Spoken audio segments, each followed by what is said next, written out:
Hola, esto es Real Biopolítica. Soy Iván Oreto, anfitrión, ¿qué tal? Sí, vamos a hablar sobre lo que pasó después del Edén. ¿A qué me refiero? Bueno, aquí te muestro el jardín de las Hespérides. Muchos dicen que tiene una similitud con el jardín del Edén. Bueno, cuando yo leo el tema de las Hespérides, me pongo a pensar en si esto es lo que siguió después del Edén, después de esa catástrofe, ese destierro de los primeros humanos del Edén. Según la mitología griega, las Hespérides eran las sobrinas de Atlas, las cuales habitaban en la Mauritania, en la morada de uno de sus tíos. Mauritania es más o menos la actual Marruecos y una parte del Mediterráneo africano. Las Hespérides eran 7, ya sabemos el número 7, y estaban dedicadas al cultivo de un extraordinario jardín en cuyos árboles brotaban ricas manzanas de oro, que según se decía, poseían el don de la inmortalidad. Este tema de un sitio lejano, en los extremos del mundo conocido, donde hay una fruta, una comida, un elixir, ¿no? Una especie de brebaje, algo que se ingiere, que se digiere o ingiere, y que da la inmortalidad. También la vemos en el tema de la mitología sumeria, en el tema en la leyenda, la saga de Gilgamesh, también la vemos. Y bueno, los griegos tomaron muchas cosas de las culturas antiguas y le dieron su toque, porque los griegos no querían quedarse atrás, también le dieron su toque, ¿no? Ya hemos hablado de eso anteriormente, como los griegos querían también ser parte, ¿no? No querían ser excluidos de todo ese juego cultural del Mediterráneo. Querían también ser parte de eso y ponían de vez en cuando su dios ahí, a su dios dentro de la mitología del otro, ¿no? Del otro, metían ahí a su dios, metían después otro semidios, y así al final se apropiaban de toda la mitología. Bueno, de estos árboles había estas manzanas de oro, ¿no? Ellas cultivaban estas manzanas de oro, estas chicas, y de esas manzanas de oro salía un poder por el cual el que las, el que las consumía se volvía un inmortal. Entonces, esto fue objeto de codicia de los mortales y también objeto de codicia de los dioses, ¿no? Pero si los dioses son inmortales. Pero en la mitología parece que los dioses también pueden morir por otros dioses. Entonces, esto era un objeto de codicia. Quizás es para que los dioses sean más poderosos y los otros dioses que rivalicen con ellos no les puedan dañar ni mermar sus facultades. Quizás a eso se refiere, por eso los dioses también codiciaban estas manzanas que a los humanos les daba el don de la inmortalidad. Bueno, a las puertas del jardín y custodiando tan codiciado puerto, se hallaba un dragón de 7 cabezas, el cual jamás dormía, estando siempre alerta con el fin de hacer desistir a cualquiera que osara penetrar en dicho jardín. ¿Qué es el Edén? En el Edén, los primeros padres comen del árbol de la sabiduría, del árbol de la ciencia, del bien y del mal, y aprenden lo que está mal y lo que está bien, y se dan cuenta que aquello que han cometido está mal, y sienten cada vez en su vida la vergüenza, y ven que el pecado los aborda. Pero se dice en el Génesis está que en el jardín del Edén había 2 árboles, uno que es el árbol de la sabiduría, del bien y del mal, que es el que es objeto del pecado, y otro que es el árbol de la vida, el árbol de la vida, debe ser un árbol enorme, grande, frondoso, ¿no? El árbol de la vida, ¿no? Cada vez que alguien ve un árbol así enorme, grande y frondoso, que da bastante sombra, uno mira ese enorme árbol, ¿no? Con una enorme copa y dice, este es el árbol de la vida, ¿no? Da la idea, ¿no? Tenemos esa idea de creer que es un árbol de la vida, ¿no? Cuando vemos un árbol así de maravilloso, ¿no? El árbol de la vida daba la inmortalidad. En el Génesis, Dios aparece hablando en nosotros, en tercera persona del plural. En nosotros dice, mejor lo sacamos de acá antes de que también se les ocurra comer el árbol de la vida y se vuelvan inmortales como nosotros. Eso está en la Biblia, entonces los echaron de ahí. Entonces, esto parece que es lo que sucede después del Edén. Imagínate, esto parecería una escena después del Edén, ¿no? Queda el árbol de la vida, el árbol de la inmortalidad, vienen estas chicas y comienzan a cosechar sus frutos de este árbol de la inmortalidad y empiezan a sembrarlos y a crear más arbolitos de inmortalidad. Por eso me parece que las Hespérides es la escena que sucede después del Edén. Y ya hemos visto el tema del dragón de 7 cabezas. En el Génesis aparece la serpiente. Ya hemos hablado aquí en República de la serpiente, como en los pueblos antiguos se creía que los humanos se transformaban en serpientes y las serpientes en humanos, y que la serpiente era la forma en la que tenían tanto los chamanes asumían la forma de serpiente, y también otras entidades. También en la mitología de ahí, sobre todo en la siberiana, la mitología de esa zona, se creía que otras entidades, aparte de los humanos, también podían adquirir la forma de serpiente. ¿No? Humanos especiales, que eran chamanes, podían adquirir. Y también entidades, espíritus, podían adquirir la forma de serpiente. Entonces, para ellos era normal escuchar a una serpiente hablar, en su mentalidad. No se sorprenderían, porque en su mentalidad ya tienen claro que en su idiosincrasia, pues que las serpientes hablan. En esa cultura antigua, claro está, en esas culturas antiguas, eso se creía. Por lo tanto, si lo veían, no se sorprenderían. Y si alguien les contara en un relato como el Génesis, tampoco se sorprenderían ni lo descartarían. Y más bien se mantendría ese relato dentro de los textos hasta nuestras fechas, cosa que ha sucedido. Porque la gente sí creía que eso se podía dar. Y de eso ya hemos hablado aquí en Real Biopolítica, cuando vimos un bastón en forma de serpiente en el norte de Europa, que se encontró de hace miles de años. Hace miles de años, encontró hace. Bueno, lo dataron, ¿no? Y tenía esa antigüedad.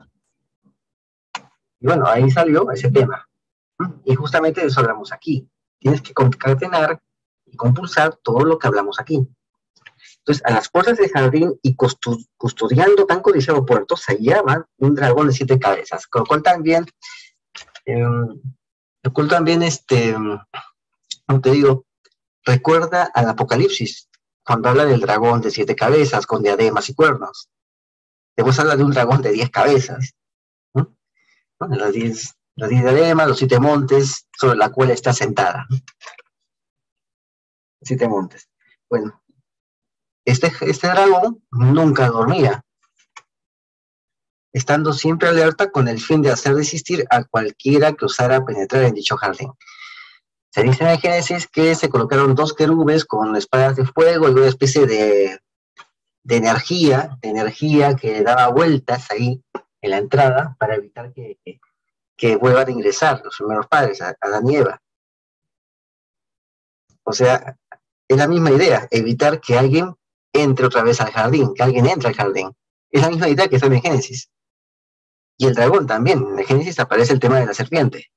La pregunta es, después de la expulsión de los humanos del jardín, la serpiente se encargó de que ya no coman ese árbol, ¿no? Que se habrá dado cuenta de que pueden también competir con ella. Si los humanos comen el árbol, también serían rivales de la serpiente. Entonces se volvió ese dragón. O sea, más parece, las especies más parece una secuela del Jardín del Edén. La mitología fue un Euristeo, creo que era una especie de rey, quien encomendó a Hércules, que se hiciera con 3 de sus manzanas y las llevara ante él. Tan difícil la empresa no hizo desistir al héroe, que consciente del peligro que suponía, se apresuró a acudir a Atlas, el tío de estas chicas, rogándole que le prestara su ayuda y aletargara al dragón, y así poder hacerse con el anhelado fruto.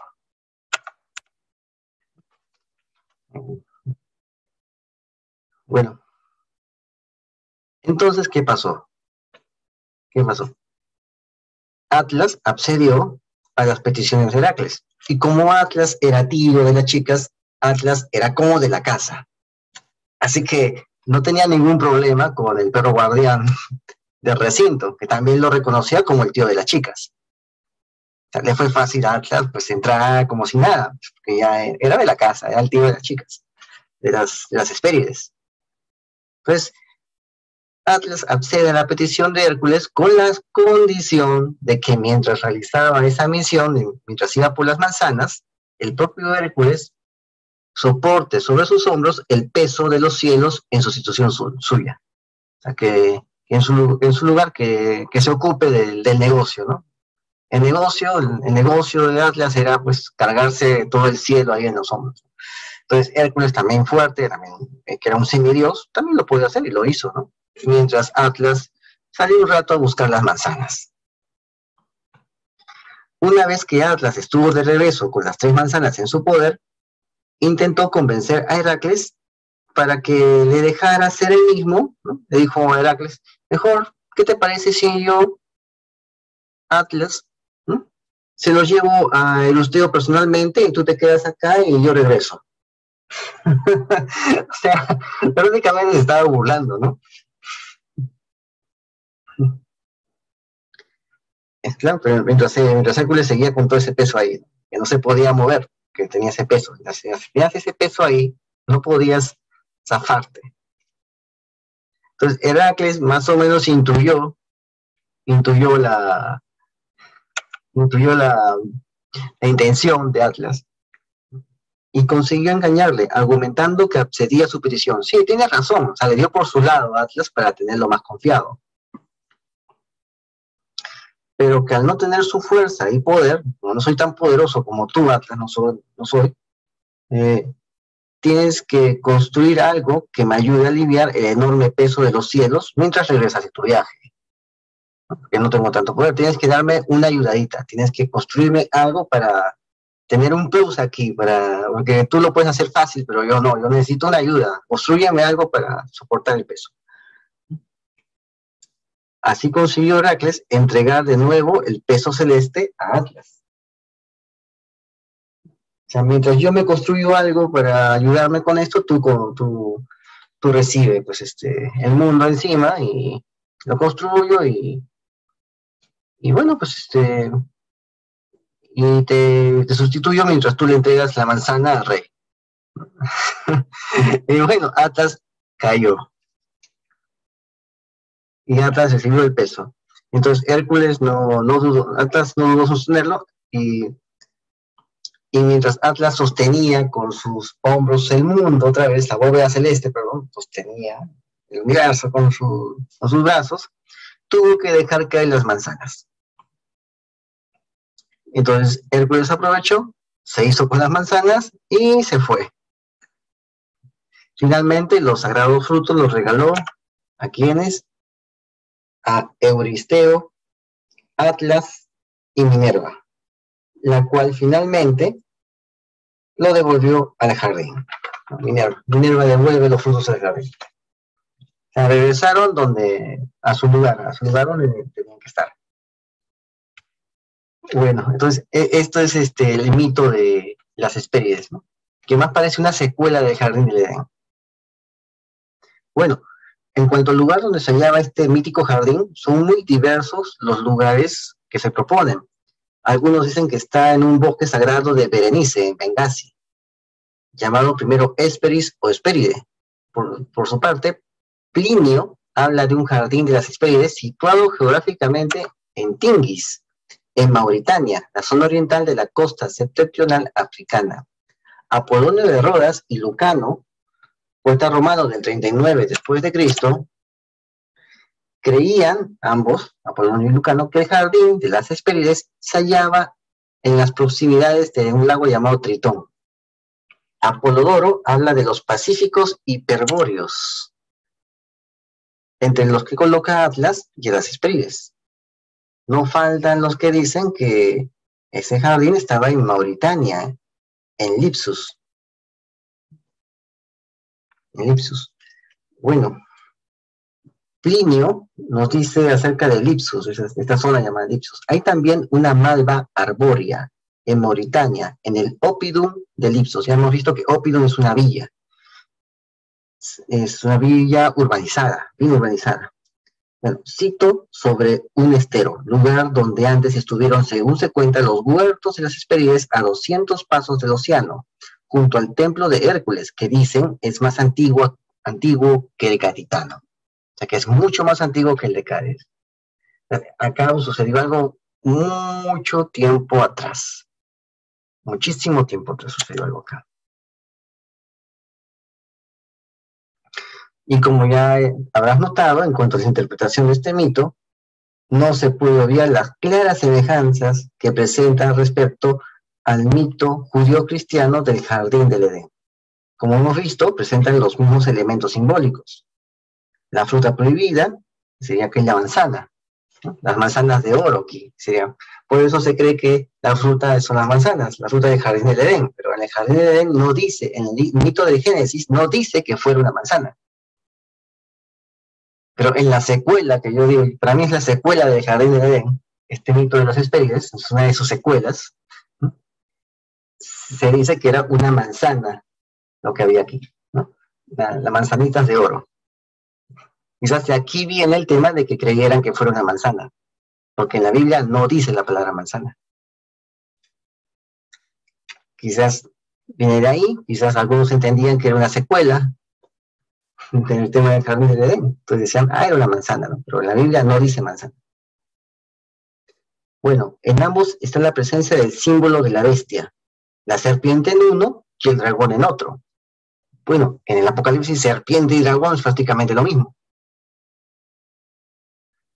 La serpiente, el dragón, encarna el concepto de lo prohibido y la inducción al pecado. Es lo prohibido, la inducción al pecado. En el Génesis, trata de, la serpiente es una incitadora a que el humano peque y se aleje de Dios, y así tenerlo para él, dominado, poderlo dominar. Pero para dominarlo tiene que alejarlo de la presencia de su padre. Ese es el objetivo de la serpiente. Pero después, ya en el jardín de las Hespérides, lo que hace la serpiente es evitar que el humano se vuelva inmortal. Y la serpiente se convierte en un dragón muy feroz, un dragón que nunca duerme. ¿Por qué? Porque es una entidad, no es exactamente orgánico, simplemente es una entidad que toma la forma de un dragón. Las entidades pues no duermen, ¿no? El demonio no duerme, no tiene horario de siesta, a eso se está refiriendo. Entonces, ahí evita, ¿no? Está para evitar que el hombre se vuelva inmortal. ¿No? En el jardín de los Hespérides no aparece el tema de la pecado, la serpiente, el dragón de las Hespérides no induce a Hércules a pecar, más bien trata de evitar que Hércules tome esas manzanas. ¿Por qué? Porque si el hombre se vuelve inmortal, pero inmortal de verdad, terminaría compitiendo con la serpiente. Y eso es lo que la serpiente no quiere. Por eso la serpiente, a través de su tecnología, le ofrece a la gente una falsa inmortalidad. Les ofrece el transhumanismo para volverlos sus muñecos robóticos, sus robots biológicos. Les ofrece la falsa inmortalidad.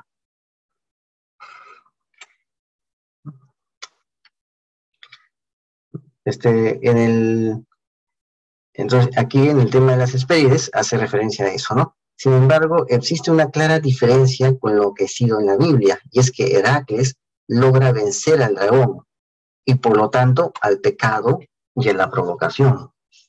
Heracles vence a ese dragón.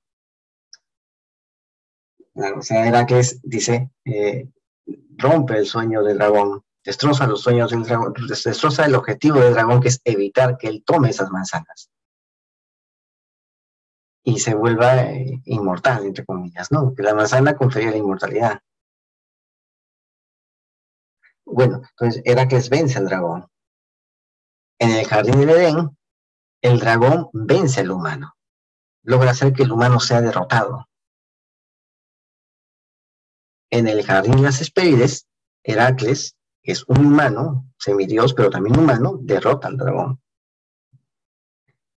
Al parecer, fue también en Lipsus donde tuvo lugar el mito del enfrentamiento entre Heracles y Anteo, ya que según los primeros textos que hacen referencia a esta ciudad, en la obra de Plinio el Viejo, se habla del palacio de Anteo, el cual se sitúa justo al lado del jardín de las Hespérides. Anteo era nacido de Neptuno y la Tierra, y tenía la virtud de medir 100 pies de altura, era bastante alto. Conocedor de su fuerza, obligaba a los viajeros a pelear con él, con lo que se enfrentaba en desigual combate, y a los que vencía con demasiada facilidad, así cualquiera reta. Además se jactaba de haber prometido a Neptuno levantarle un templo tan solo con los cráneos de sus víctimas. Entonces Anteo ve a Hércules y también lo reta, y Hércules pues termina ganando. Bueno, eso fue el mito del jardín de las Hespérides, que más me parece una secuela del Edén. Si te das cuenta, como te lo he comentado, tiene cierta engrana, hay un cierto engranaje aquí, como que encrocha ambas historias en su contexto, ¿no? Bueno, eso fue todo y te invito a que te juntes acá a las redes de Real y Política, que lo estoy mostrando acá, las redes de Real y Política. Suscríbete, comenta y comparte. Hazlo viral y no te olvides, la verdad está a la vista. Saludos.